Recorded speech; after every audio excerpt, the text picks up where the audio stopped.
Normally এইভাবে intro করি না, কিন্তু আমি এখন ঝুলছি একটা গুহার 100 ফুট নিচে, যেটা মাটির নিচে 5 কিলোমিটার জুড়ে বিস্তৃত আছে। আর আমরা এটা পছন্দ করি বা না করি, যখনই আমি আর আমার বন্ধুরা মাটি টাচ করলাম, আমরা অফিসিয়ালি এখানে আগামী 7টা দিন কাটাতে চলেছি। বাবারে, এটা আমার জীবনে করা সবথেকে ভয়ঙ্কর জিনিস। প্রথমত, আমাদের এখন এখান থেকে অনেকটা দূরে যেতে হবে। কেন? যদি ঝড় বৃষ্টি হয় তাহলে এই পুরো জায়গাটা জলে ভরে যেতে পারে, আর সমুদ্রের মতো ঢেউ এসে সবাইকে ভাসিয়ে নিয়ে যেতে পারে। সেই জন্য আমাদের আরো ভিতরে যেতে হবে একটা বেস ক্যাম্প বানানোর জন্য। ভাই এটা পুরো পাগলাম। এটা একটা অন্য জগৎ মনে হচ্ছে। এই কেভ এন্ট্রান্সটা হয়, কিন্তু দেখে যা মনে হচ্ছে আসলে তা নয়। আর আমরা হয়তো জানি না যে আগামী 7টা দিন আমাদের জীবনের সব থেকে কঠিন সময় হতে চলেছে। সব থেকে বাজে ডিসিশন। ঠিক আছে, আর কিছুক্ষণের মধ্যে অন্ধকার হতে চলেছে। ক্যাম্প না করলে আমরা বিপদে পড়বো। আমরা কোথায় যাচ্ছি সেটা কি বলবে? আমাদের ক্যাম্প সেটআপের জন্য একটা ফ্ল্যাট গ্রাউন্ড খুঁজতেই হবে। কেভের ভেতরে ঢোকার পরে আমরা এমন একটা জায়গা খুঁজে পেলাম যেটা অনেকটা উঁচুতে থাকায় আমরা জল থেকে সুরক্ষিত থাকতে পারবো। তার মানে এটা ক্যাম্পের জন্য পারফেক্ট। পারফেক্টটা একটু বেশি হয়ে গেল। মোটামুটি বলা যেতে পারে। ঠিক আছে, ক্যাম্পের জন্য মোটামুটি। প্রথম দিনের বাকিটা আমরা কাটিয়ে দিলাম আমাদের জিনিসপত্র আনতে। প্রত্যেকটা ব্যাগের ওজন প্রায় 80 পাউন্ড। আর যেমনটা তোমরা ফুটেজে দেখছো, আমরা এটা করতে 4 ঘন্টা লাগিয়ে দিলাম। এখান থেকে যাওয়া খুব কঠিন। তারপরে আমরা সবাই বেস ক্যাম্পে ফিরে গেলাম। ঠিক আছে, আমরা এখানে লাইট লাগিয়ে দিলাম। আমাদের সব জিনিসপত্র হোম বেসে চলে এসেছে। একটু ক্যামেরাটা ওদিকে দেখাবে? ওদিকটা কিন্তু ভয়ানক অন্ধকার, আর সবসময় এরকমই থাকবে। তাই আমরা ক্যাম্পিং গ্রাউন্ডের জন্য খুব বেশি কিছু করতে পারলাম না। কটা ফুটো করে দড়ি টাঙিয়ে দিলাম। এটা ধরো আর ওঠো দেখি। মনে হচ্ছে আমাদের হ্যামকগুলো ভালোই সাপোর্ট পাবে। আর তারপরে আমাদের সার্ভাইভাল গাইড জোয়ের সাহায্যে আমরা হ্যামক টাঙালাম। এই সরু দড়িটা আমার হ্যামকটাকে ধরে রাখবে। হ্যাঁ। ডিনার খেয়ে আমরা প্রথম রাত্রি ঠান্ডার জন্য তৈরি হলাম। আমি মিথ্যে কথা বলবো না, আমি যতটা ভেবেছিলাম তার থেকে এই হ্যামকটা অনেক বেশি কমফোর্টেবল। এই আমি তো আমার চমকেই হাতটা তো গেছিলাম। বড় কেন ভাই? এই কেভটা 2.5 কিলোমিটার ডিপ, আর আমরা এখন এন্ট্রান্সের কাছেই ক্যাম্পিং করছি। কাল আমরা অনেক কিছু এক্সপ্লোর করব। তোমরা কেমন ঘুমালে? ভয়ঙ্কর। ঘুমই হয়নি। এটা সত্যি একটা অস্বস্তিকর পরিবেশ। কেবের ওপর থেকে অনবরত আমাদের উপরে জল পড়েই যাচ্ছিল, তাই উপরে একটা প্লাস্টিক চাপালাম, কিন্তু তাও আমাদের হ্যামকের উপরে জল পড়েই যাচ্ছিল। একটা আইডিয়া আছে, চলো শেল্টারগুলোকে ভালোভাবে তৈরি করি। আমার মনে হয় এই প্লাস্টিকগুলোকে জুড়ে দিলে আর জল পড়বে না। বাহ, তুমি তো জিনিয়াস। আমি শুধু একজন ইউটিউবারই নয়, ঠিক আছে? আমার হ্যামকটা এটার উপরে ঝুলছিল। মানে দেখো, আমি আরেকটু হলে হ্যামক থেকে নেমে পড়ে যেতাম। আর আমরা সেই সময় এটা বুঝতেই পারিনি যে এই গর্তটা প্রায় 40 ফুট গভীর। তাই যখন আমি আর শন প্লাস্টিকগুলোকে জুড়ছিলাম, তখন ম্যাক আর কার্ল এই গর্তটা কতটা ভয়ঙ্কর সেটা দেখতে গেল। আমার হ্যামকটা দেখতে পাচ্ছো? ওখানে আমি ঘুমোচ্ছিলাম। এদিকটা দেখো। আর যেহেতু এই কেভে সব একই রকম দেখতে, তাই আমাদেরকে ফলো করা অনেকটাই কঠিন ছিল। এই ম্যাপে তোমরা আমাদের হোম বেস দেখতে পারবে, আর দেখতে পারবে ওরা ওখান থেকে কত দূরে হ্যাঁ, যাচ্ছে। এটা তো খুবই ভয়ঙ্কর। ভাই এটা পাগলামো। আর যখন ছেলেরা র্যান্ডমলি এক্সপ্লোর করছিল, তখন আমি আর শন ক্যাম্পে কাজ করছিলাম। এই স্লিপিং ব্যাগটা এখানে কেন পড়ে? কারণ এটার থেকে পিয়ের গন্ধ বেরোচ্ছে। ইয়া, এটার থেকে শেখা উচিত স্লিপিং ব্যাগ ভাড়া নিতে নেই। আমরা স্লিপিং ব্যাগ কেন ভাড়া আমি- নিয়েছি? কেন আমি আমরা জানি না। স্লিপিং ব্যাগগুলো কিনে আনতে পারলাম না? আর তারপরে আমরা এই দুটো প্লাস্টিককে জিপ টাই দিয়ে জুড়ে দিলাম। কিছু মনে করো না, এই দড়িটার উপরে আমার জীবন বাজি আছে। আর তখন ওইদিকে ম্যাক আর কার্ল তখন ওই ও মাই গর্তের- গড, ম্যাক! আর শেষ পর্যন্ত ওরা একদম নিচে পৌঁছে গেল। এই, আমি তো ভাবলাম সবাই ক্যাম্প নিয়ে কাজ করবে। আমরা শুধু দেখাচ্ছিলাম জায়গাটা কতটা ভয়ঙ্কর। না বললেই হবে, তোমাদের স্কিল নেই। আচ্ছা ঠিক আছে। আর যদিও ওদের এবার ফিরে আসা উচিত ছিল, কিন্তু কাল আর ম্যাক এটা কতটা গভীর সেটা দেখানোর চেষ্টা করলো। ভাই এটা দেখতে দারুণ লাগছে। তুমি কি নদীটাকে পার করতে পারবে? কিন্তু ওরা এটা জানে না যে এই রিভারটা এই কেভের গোটাটাই জুড়ে আছে। তার মানে এর মধ্যেও আমাদের কিছুটা সময় কাটাতে হতেই পারে। ওই তো ওরা এসে গেছে। এসো। তোমরা রান্না করে রেখেছো তো? হ্যাঁ, রান্না করেছি। ঠিক বলেছ। একটা নতুন বাড়ি, ঠিক বলেছি তো? একদম। এখন আমাদের একটা ছাদ আছে। আর এটা তো দারুণ। জিমি রান্না বেশ ভালোই আর করেছে। আমরা আমাদের ফায়ার পিটটাকে এই সুন্দর জায়গাটাতে নিয়ে এসেছি। জায়গাটা কেমন? বেশ গরম। আরামদায়ক। এই পাথরগুলো গরমটাকে ধরে রাখবে এবং ওপর থেকে যে পি পড়ছে সেগুলোকে আটকে দেবে। ওটা পি নয়। তাহলে ওটাকে কি বলবো? যদি জানি না, হয়তো বৃষ্টির জল হবে বা না, এটা বৃষ্টি নয়, না, পাথর মানে ইয়ে তুমি করছে। এই একটু উপরে দেখাও। তুমি মেঘ দেখতে পাচ্ছো? পাথর দেখা যাচ্ছে। এটা বৃষ্টি নয়, রক পি। Rock P. ঠিক আছে, রক পি। ঠিক আছে, এটা রক পি। আর একটা শুকনো রাত ঘুমিয়ে কাটাবার পরে আমরা ঠিক করলাম জো আমাদের সার্ভাইভাল এক্সপার্ট, তাকে নিয়ে আমরা কেভের শেষ প্রান্ত অব্দি যাব। Cave, cave! Cave, cave, cave! Cave. দেখা যাক আমরা কেভের কতটা গভীরে যেতে পারি। তোমরা কিন্তু মনে রাখবে আমরা সবেমাত্র কেভের এন্ট্রান্সের দিকেই আছি, আর আমাদের ইচ্ছা এই কেভের শেষ প্রান্ত অব্দি যাওয়া, অবশ্যই না মরে গিয়ে। ও মাই গড, এটা তো খুবই স্টিফ। আরে এটা তো সবে শুরু। আমরা কেভের আরো গভীরে এসেছি। তোমরা সবাই সাবধানে আসবে। এটা খুবই ছোট জায়গা, আমার মনে হয় না এখান থেকে যেতে পারবো। কেভ এক্সপ্লোরের ইন্টারেস্টিং জিনিসটা হলো যা হোক করে আমাদের এই ছোট্ট ফাঁকগুলোর মধ্যে দিয়ে এগিয়ে যেতে হবে। ও মাই গড, খুব ছোট জায়গা। আর তারপরেই খুব বড় একটা জায়গা আসবে, সেটা এতটাই বড় যে কিছু না দেখতে পাওয়ার জন্য এটা করতে হলো। ও মাই গড! এবার আমি সব দেখতে পাচ্ছি, এটা দুর্দান্ত। এটার তো অনেক আলো। ভাই জায়গাটা কতটা সুন্দর দেখো। বাপরে কি আলো, আমি তো তাকাতেই পারছি না। আমি তো অন্ধ হয়ে যাব মনে হচ্ছে। এ বাবা, এটা কি হলো? আমরা বোধহয় ঠিক মতো এটাকে ব্যবহার করতে জানতামই না। চলো এগিয়ে যাই। আর তাই আমরা এগোতে থাকলাম। এই যে এই জায়গাগুলো, এগুলো খুব ভালো ধরার এখানে? জায়গা। এগুলো ধরে এখান থেকে পা ঘুরিয়ে চলে আসতে পারবে। এইভাবে কি? হ্যাঁ, একদম পারফেক্ট। জো সব থেকে ভালো কেভ গাইড। এভাবে কেউ গাইড করতে পারবে না। ঠিক আছে, এইবার ব্যাপারটা ইন্টারেস্টিং হবে। কি? এটা কি? এখান থেকে আমাদের ওয়েট শুট পরে সাঁতার কেটে যেতে হবে। গতকাল ম্যাক আর কার্ল এটা নিয়ে মজা করছিল, কিন্তু এই কেভে আমাদের পরের অ্যাডভেঞ্চারটা ছিল একটা প্রায় জমে যাওয়া নদীর মধ্যে। ও মাই গড, এটা তো পাগলামি! তার মানে আমাদের ওয়েট শুট পড়তেই হবে যাতে আমাদের হাইপোথার্মিয়া না হয়। আমরা এটা কেন করছি? এই এক্সপেরিয়েন্সটা তো জীবনে একবারই হবে। কি? এটা করলে হয়তো আর নাও বেঁচে থাকতে পারি। আমাদের এই কেভের শেষে পৌঁছতে হলে আমাদের এই নদীর মধ্য দিয়ে, এই ছোট্ট ফাঁকগুলোর মধ্য দিয়ে সাবধানে ধীরে ধীরে এগিয়ে যেতে হবে। আস্তে আস্তে নামো, স্রোতের কারণে পা পেছনে টানতে পারে। ঠিক আছে, আমি তাহলে নামছি। তুমি ওই দেয়ালগুলো ধরে ধরে এগোতে থাকো আস্তে এটা তো আস্তে। খুব ঠান্ডা। তুমি পারবে জিমি। জানি না এখানে ঢুকতে পারবো কি না। জিমি, এবার তুমি জল থেকে উঠে দাঁড়িয়ে পড়ো। এটা সত্যি একটা পাগলামি। এখানে কি ঠান্ডা! যখন তোমরা খুব ঠান্ডা জলের মধ্যে থাকবে তখন একটা পাথরকে ধরে এগিয়ে চলা খুব কঠিন হবে। ও মাই গড, এটা সত্যি পাগলামি। ম্যাক, গড, চলে আসো। আমার ভয় লাগছে। চলো চলো, পারবে। ভাই। এগোতে থাকো, পেছন দিকে তাকিও না। একবার দেখো আমরা কি করছি। কিন্তু এই বাধাগুলো এতটা কঠিন ছিল না সামনে যা আসতে চলেছিল তার তুলনায়। আমরা পেরেছি। কেভ কেভ কেভ এই, কেভ। একটা কথা শোনো, আমরা 10% আসিনি। তার মানে এখনো আমরা শুধুমাত্র সার্ফেসেই রয়েছি, আর শেষ প্রান্তে পৌঁছতে হলে আমাদেরকে আরো 2 কিলোমিটার যেতে হবে। যেরকম তোমরা দেখতে পাচ্ছ এখানে 24/7 বৃষ্টি হয়, তাই আমি একটা আড্ডা মারার জায়গা তৈরি করেছি যেখানে আমরা কেউ ভিজবো না। আমি ভাবছি আমি যদি এটা না বানাতাম তাহলে কি হতো। আমি নিশ্চিত যে ওদের একটা ভেজা পাথরের উপর শুতে হতো। আমাদের ক্রমাগত এগিয়ে যেতে হবে এবং শরীরটাকে ভিজে রাখতে হবে। ঠিক আছে। নইলে আমাদের শরীরের তাপমাত্রা কমে এটা যাবে। এতটা কঠিন কেন?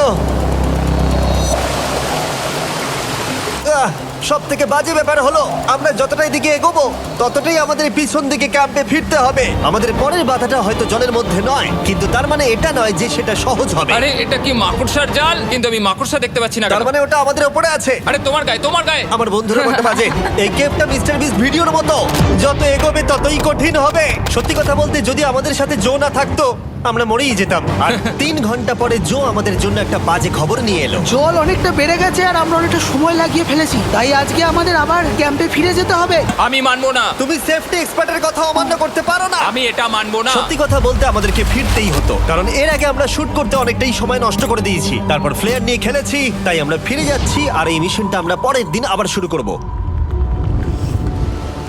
শন, আমরা এসে গেছি।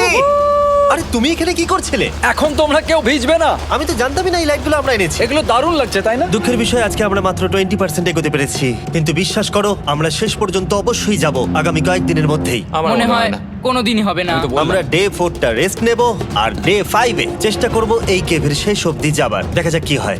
ডে 3-তে মজা হলো, কালকে আবার দেখা হচ্ছে। আর কেভের ভিতরে 3টে খুব বাজে রাত কাটাবার পরে পরের দিন সকালে আমাদের মাথায় শুধু একটাই কথা আসছিল, আমার একটা হট শাওয়ার চাই, তবে আমি এখন একটু শান্তি পাবো। ও এখন শাওয়ার পেলে কিন্তু দারুণ হয়। আমি চান করিনি প্রায় 3-4 দিন হয়ে গেল। তোমরা নিশ্চয়ই জানো কেভের মধ্যে শাওয়ার করা সম্ভব নয়। আমাদের অনেকটা পথ হেঁটে সাবধানে আগের রিভার বেডের কাছে পৌঁছতে হলো। ও মাই গড! আমি আমার ব্রেনকে ফিল করতে পারছি। আমি এভাবে ব্রেনকে ফিল আমার করিনি। কপালটা জমে গেল পুরো। চলো ড্রোন দিয়ে মাথার চুলগুলো শুকিয়ে নি। এদিকে এসো ড্রোন। ও দাঁড়াও দাঁড়াও দাঁড়াও, এটা কিন্তু কাজ করছে। হ্যাঁ, দারুণ কাজ করছে। ড্রোন থাকতে হেয়ার ড্রায়ারের কি দরকার? আর চুল শুকানোর পর আমরা জোয়ের সাথে জার্নির প্ল্যান করতে বসলাম। এটা কি জো? এটাই কেভের ম্যাপ। আগেরবার আমাদের থামতে হয়েছিল কারণ জল খুব জোরে বইছিল। এখন বৃষ্টি কম হচ্ছে, তাই কালকে আমরা নিশ্চয়ই এই কেভের শেষে পৌঁছে যাব। এটা ভয়ঙ্কর হতে চলেছে। প্রথমে আমাদের কালকে যেখান দিয়ে গেলাম সেখান দিয়ে আগে যেতে হবে। জলের মধ্যে ঝাঁপ দিতে হবে এবং পাথর দেখে হাঁটতে হবে। এগুলো সবকটা আমরা যদি পার করতে পারি তাহলে আমরা গ্লো ওয়ার্ম চেম্বারে পৌঁছে যাব। কেমন দেখতে তুমি সেটা বলো না, আমি তোমাদেরকে সারপ্রাইজ দিতে চাই। তোমার মনে হয় আমরা পারবো? ওইসব বাদ দাও, আমরা ঠিক কালকে পৌঁছে যাবো। কালকের প্ল্যান আমরা চক আউট করে নিয়েছি। আমরা রেস্ট করছি আর ফেস্টিভ্যাল স্মোর্টস খাচ্ছি আমাদের এনার্জি রিগেন করতে। সবাইকে চিয়ার্স। Yippee! জো এই প্রথমবার ফেস্টিভ্যাল ও, স্মোর্টস দারুণ। খাচ্ছে। জো সত্যি কথা বলবে। এটা দারুণ, তাহলে ভালো লাগলো? দারুণ লেগেছে। আমরা এই চকলেটটা আগে কেন বের করে নি? এটা এমনি চকলেটের থেকে 10 গুণ ভালো খেতে। সত্যি কথা বলতে তোমরা যদি ফেস্টিভ্যালের সাথে স্মোর্টস ট্রাই না করে থাকো তাহলে তোমরা মিস করছো। কালকে আমরা পুরো কেভটা এক্সপ্লোর করব, দেখা হচ্ছে। তাই আমরা ভালো করে ঘুমানোর চেষ্টা করলাম আর কালকের প্রিপারেশন নিলাম কেভের শেষে যাওয়ার জন্য। আমরা আমাদের জীবনের সবথেকে ডেঞ্জারাস জার্নি করতে চলেছি। ডে 3 এর অভিজ্ঞতা মাথায় রেখে আমরা কম শুট করেছি যাতে আমরা সামনের দিকে তাড়াতাড়ি এগোতে পারি। জলটা খুব ঠান্ডা হ্যাঁ, আগের দিনের মতোই খুব ভালো। এই তো আর যাতে আমরা সবাই বেঁচে ফিরতে পারি তাই জো ছাড়াও আরেকজন সার্ভাইভাল এক্সপার্টকে আমরা নিয়ে এসেছিলাম। এখানেই আমরা ডে 3 তে আটকে গেছিলাম। এখন আমরা কি করব? এবারে আমরা অনেক তাড়াতাড়ি এসেছি। আমাদের পিছনে ঘন অন্ধকার, কোথায় যাব? এই রাস্তাটা অনেক সরু এবং হ্যাঁ। স্রোত প্রচুর বেশি, তাই আমরা দেয়ালগুলো ধরে ধরে আস্তে আস্তে এগোবো। এই যে এইভাবে। ও হ্যাঁ, God! এই রকটায় জাম্প করো। কয়েকটা ভালো পাথর আছে যেগুলোকে তুমি ধরে এগোতে পারবে। আরে এখানটা তো অনেক অন্ধকার। আমি আর পা পাচ্ছি না, আমি এখন মাটিতে আর পাই পাচ্ছি না। যেহেতু আমরা মাটিতে পা পাচ্ছিলাম না, তার মানে যদি আমরা পাথর ছেড়ে দিই তাহলে এই জলের স্রোত আমাদেরকে ভাসিয়ে নিয়ে যেতে পারে। জো, আমরা কি করব? আমি এটা ধরে এসেছি, তুমি এটা ঠিক ধরো। আছে, আমি তো দেখতেও পাচ্ছি না কোথায় যাচ্ছি। জো, স্রোত আমাকে ভাসিয়ে নিয়ে চলে যাচ্ছে। আমি তুমি করবো কি করে? পারবে, পারবে। শুধু মুখটা এখান থেকে ঢুকিয়ে দাও, আমি হেল্প করছি। এখানে আমি ঢুকবো? হ্যাঁ, এই গর্তের মধ্যে। এই তো, খুব ভালো।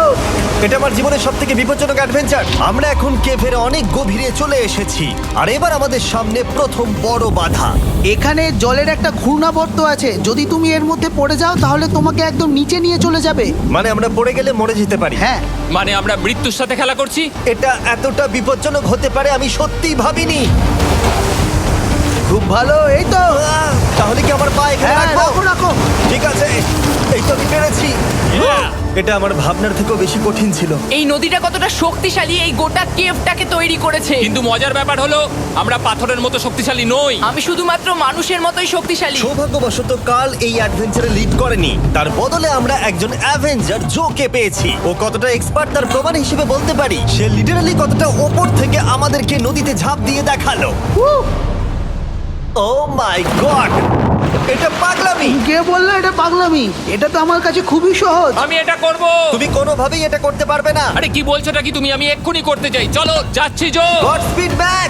জিমি আমার সাথে যা যা করেছে তার কাছে এটা তো কিছুই নয়। 3, 2, 1।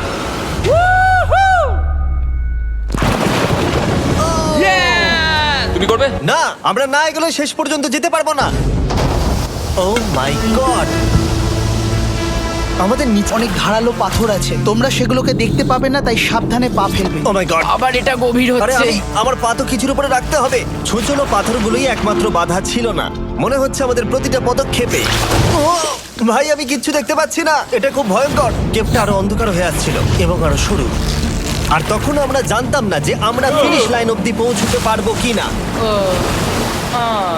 আমি ক্লান্ত হয়ে পড়েছি। এই কেভে আরো কঠিন বাধা আসার আগে তোমাদেরকে আমি কিছু দেখাতে চাইবো।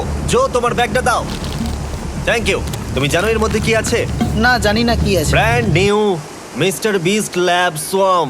সত্যি কথা বলছি, গত 5 ঘন্টা ধরে যেহেতু আমি অনেক পরিশ্রম করেছি, তাই কোনো মতেই এখন এটা আমি বলার মতো অবস্থায় নেই। তাই এটা শুট করার 1 মাস পরে আমি পুরো কেপ সেটটা তৈরি করলাম ফিউচার জিমি নেম ট্যাগ দিয়ে। তারপরে বললাম, হে, আমি ফিউচার জিমি, আর আমি এখন তোমাদেরকে বলবো brand new toy line of mister beast lab swamp সম্পর্কে। এটা একটা কালেক্টিবল টয় লাইন, আর এখানে 119টা ইউনিক ডিজাইন ক্যারেক্টারও আছে যা তোমরা কালেক্ট করতে পারো। আর সবথেকে দারুণ ব্যাপারটা হলো, কোন ক্যারেক্টারটা তুমি পেয়েছো সেটা জানতে হলে এই টিউবে ওয়াটার দিয়ে নাড়াতে হবে আর তোমার সোয়ামস তোমার সামনে চলে আসবে। আর আমি এটা ডেমনস্ট্রেট করতে এই বিশাল বড় টিউবটাকে বানিয়েছি। এই টিউবটাকে জল দিয়ে ভরে দাও। তোমাদের এত জলের দরকার নেই, এটা অনেক বড় বলে এত লাগছে। ঠিক আছে, এটা এখন জলে ভর্তি হয়ে গেছে। এবার এটাকে একটু নাড়াতে হবে। এটা কি আর নাড়াতে হ্যাঁ হবে? হ্যাঁ, অনেক নাড়ানো হয়ে গেছে। এবার জল ঢালো এখানে। জো ঢালছে। আর জল ঢালার পরে তোমরা দেখতে পাবে তোমরা কোন সোয়ামটা পেয়েছো। এটা সব থেকে রেয়ার হাইপোক্রোম, যেটা মাত্র 1000টা বানানো হয়েছে। জো, এটা তোমার। থ্যাংক ইউ সো এটা মাচ। চাই। আর এটা তোমার। কাল কি নেবে? আমার কাছে দুটোই ছিল। আর আমরা শুধু সোয়ামেই থেমে নেই, আমরা এই অ্যাকশন ফিগার প্যান্থার গুলো বানিয়েছি যেগুলো এই ব্রিফকেসে আছে, আর এই সোয়ার্মের মতো এই মিউটেটর। যখন তোমরা কিনবে দেখতে পাবে এর ভেতরে কি আছে। কোথায় কিনবো?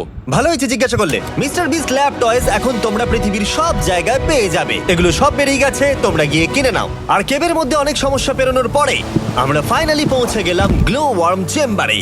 ভাই এবার খুব ভালো লাগছে। ঠিক আছে টিম, তোমাদের গ্লো ওয়ার্ম চেম্বারে স্বাগত। এ তো দারুণ। এটা দারুণ লাগছে। ভাই এটা পৃথিবী মনে হচ্ছে না এখানে একদমই। যে আলো তোমরা দেখতে পাচ্ছ সেগুলো আসলে ছোট্ট ছোট্ট বায়োলুমিনেসেন্ট গ্লো ওয়ার্ম তৈরি করেছে। এটা দেখতে অনেকটা মিল্কি ওয়ে গ্যালাক্সির মতো লাগছে।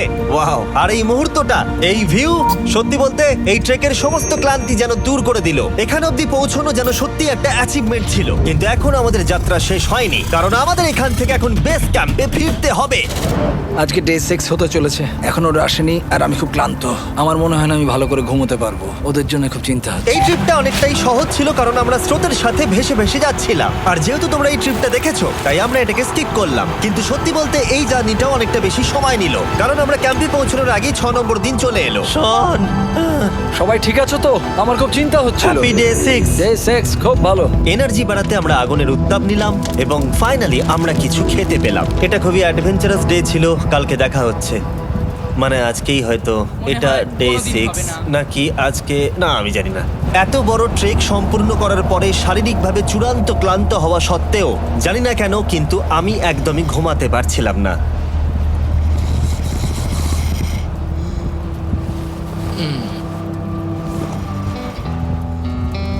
আমি 7 দিন সলিটারি কনফাইনমেন্টে কাটিয়েছি, কবরে কাটিয়েছি, 7 দিন রাফটে থেকেছি। কিন্তু সত্যি কথা বলতে এটা সবার থেকে বেশি কঠিন ছিল, কারণ সব সময় ভিজে, ঠান্ডা, প্রত্যেক মুহূর্তে এই পাথরগুলো শরীরে ব্যথা দিচ্ছে। বেশিরভাগ সময়টাই এই কেভটা দুঃস্বপ্নের মতো ছিল। কিন্তু তোমার আর আমার মধ্যে জিমি! ইয়ো! গার্ড, আমাকে দেখতে পাচ্ছ? এটা পৃথিবীর সবথেকে উজ্জ্বল টর্চ। মজার মুহূর্ত অনেক ছিল। মাটির নিচে 300 ফুট গভীরে অভিযান চালানো থেকে আমাদের সবাই মিলে হ্যামক নিয়ে হাসাহাসি করা সবকিছুই এই অভিযানের অংশ ছিল। যেহেতু আমাদের সঙ্গ দারুণ, চলো তিমির মতো আওয়াজ করো। তাই এই ভিজে, ঠান্ডা, পাথুরে অদ্ভুত কেভের ট্রিপটা বদলে গেল আমাদের জীবনের সব থেকে সুন্দর মুহূর্তে।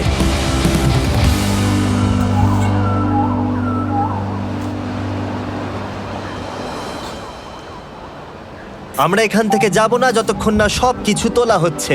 আর আমি সবকিছু বলেছি মানে সবকিছুই। চলো এবার বেরোনো যাক। আর যখন আমরা মাউথ কেভে আবার ফিরে এলাম, ভাই ওপরটা দেখতে দারুণ লাগছে। তখন জয়ের জন্য একটা সারপ্রাইজ ছিল। বেরোনোর আগে জো, আমরা তোমার কাছে কৃতজ্ঞ। তাই এই নাও 50,000 নিউজিল্যান্ড ডলার, 10,000 করে প্রত্যেক জনের প্রাণ বাঁচানোর জন্য। Oh my god, thank you so much Jimmy. Thank you Joe. Love you, Joel! এবার আমাদের সব কাজ হয়ে গেছে, চলো বেরোনো যাক।